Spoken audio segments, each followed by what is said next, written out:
আসসালামু আলাইকুম। আশা করি সকলেই ভালো আছেন।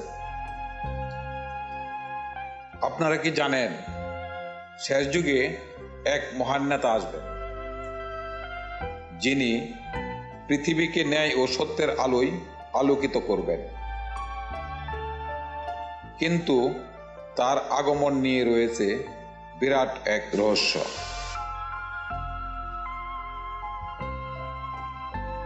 প্রশ্ন হলো, তিনি কে? তিনি কখন আসবেন? তার আগমন নিয়ে এত রহস্যই বা কেন? ঈমানদারদের তার প্রতি করণীয় কি হবে? কিভাবে আমরা তার অনুসারী হতে পারি? এসব প্রশ্নের উত্তর খুঁজব আজ। ভিডিওটা সম্পূর্ণ দেখতে থাকুন। আশা করি বেশ তথ্যবহুল হবে আজকের আলোচনা। এর প্রতিটি তথ্য আপনার আমার জন্য খুবই গুরুত্বপূর্ণ।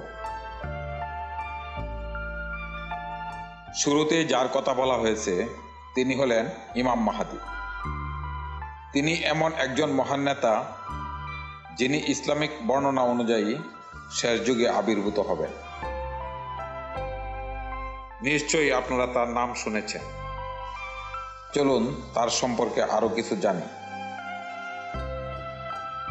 তার আগে আমাদের নবী ইমাম মাহদী সম্পর্কে কি বলে গিয়েছেন তা জেনে নেই।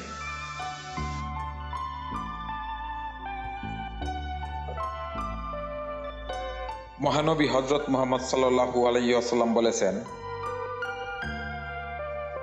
আল্লাহ আমার উম্মতের জন্য মাহদীকে পাঠাবেন, যিনি 7 বা 9 বছর শাসন করবেন এবং পৃথিবীকে ন্যায় বিচারে ভরিয়ে তুলবেন, যেমনটা আগে অন্যায় ও অবিচারে ভরে গিয়েছিল। আবু দাউদ, হাদিস নং 4284। তিনি হবেন মহানবী হযরত মুহাম্মদ সাল্লাল্লাহু আলাইহি ওয়াসাল্লামের বংশধর। তার নাম হবে নবীজির নামের অনুরূপ, অর্থাৎ নবীজির পিতা এবং মাতার সাথে তার নামের সাদৃশ্য থাকবে, যা হবে মুহাম্মদ ইবনে আব্দুল্লাহ। আল্লাহ তাকে মানুষের দৃষ্টি থেকে গোপন রাখবেন। যখন মানব কল্যাণের সর্বোৎকৃষ্ট সময় আসবে তখন প্রকাশ করবেন।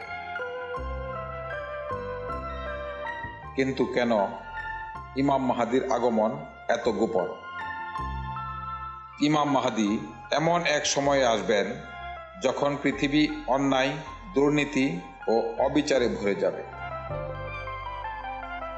তিরমিজি, হাদিস নং 2230। দুনিয়ায় তখন যুদ্ধ, দুর্ভিক্ষ ও অস্থিরতা থাকবে। ইসলামিক বিশ্ব বিভক্ত হয়ে পড়বে। মানুষ সত্য মিথ্যার পার্থক্য করতে ভুলে যাবে। দাজ্জালের আবির্ভাবের ঠিক আগ মুহূর্তে তিনি আসবেন। তিনি মুসলিম উম্মাহকে ঐক্যবদ্ধ করবেন এবং বিশ্বব্যাপী শান্তি প্রতিষ্ঠা করবেন।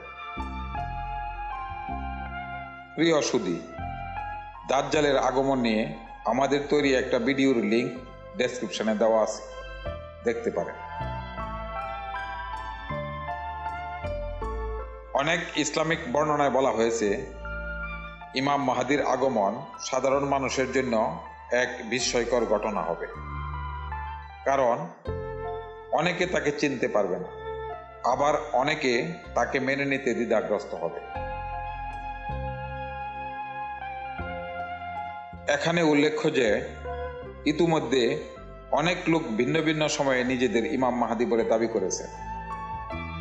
এদের কেউ কেউ বেশ খ্যাতিমানও হয়েছে, কিন্তু কোরআন হাদিসের আলোকে তারা সকলেই প্রতারক হিসেবে চিহ্নিত হয়েছে। ভবিষ্যতে আরো অনেক লোক নিজেদের ইমাম মাহদী বলে দাবি করবে, কিন্তু আমাদের ইমানি শক্তি ও কোরআন হাদিসের জ্ঞান দ্বারা বুঝে নিতে হবে কে আসল ইমাম মাহদী। এজন্য ইমাম মাহদীর আগমনের কিছু গুরুত্বপূর্ণ লক্ষণ আমাদের আগে থেকে জেনে নিতে হবে। বিভিন্ন হাদিস শরীফের আলোকে ইমাম মাহদীর আগমনের কিছু লক্ষণ তুলে ধরা হলো। বিশ্বব্যাপী দুর্নীতি ও যুদ্ধ। পৃথিবী ন্যায় ও অবিচারে ভরে যাবে।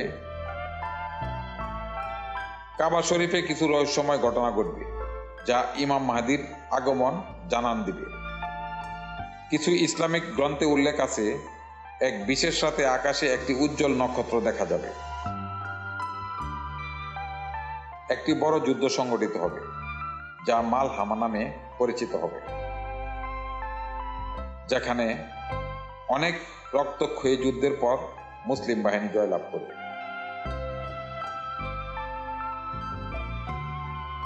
একটি দল কালো পতাকা বহন করে পূর্ব দিক থেকে আসবে। তারা কখনোই পরাজিত হবে না। বিজয়ের পতাকা মাহাদির হাতে থাকবে। ইবনে মাজা, হাদিস নং 4084। এখন প্রশ্ন হলো, আমরা কিভাবে নিজ নিজ ঈমান হেফাজত করার জন্য প্রস্তুত হতে পারি এবং প্রকৃত ইমাম মাহাদির অনুসারী হতে পারি? কোরআন ও হাদিসের শিক্ষা গ্রহণ করে আমরা ইসলামিক জ্ঞান অর্জন করতে পারি। ইমাম মাহাদির বিষয়ক সত্য মিথ্যা চিনতে হলে ইসলাম ধর্ম সম্পর্কে সম্যক ধারণা থাকতে হবে। হাদিসের আলোকে ইমাম মাহাদির বৈশিষ্ট্য জেনে নিতে হবে। ইমাম মাহাদির অনুসারী হতে চাইলে আমাদের চরিত্র গঠনে মনোযোগী হতে হবে। নৈতিকতা ও ইসলাম ধর্মীয় মূল্যবোধ অক্ষুণ্ণ রাখতে হবে। নবী করিম সাল্লাল্লাহু আলাইহি ওয়াসাল্লাম বলেছেন, দাজ্জালের ফিতনা থেকে রক্ষা পেতে সূরা কাহাফের প্রথম 10 আয়াত মুখস্থ করো। মুসলিম শরীফ, হাদিস নং 809। ইসলামের ভবিষ্যৎ বুঝতে হলে আমাদের বিশ্ব রাজনীতি ও ধর্মীয় ঘটনাগুলোর প্রতি বিশেষ সচেতন থাকতে হবে।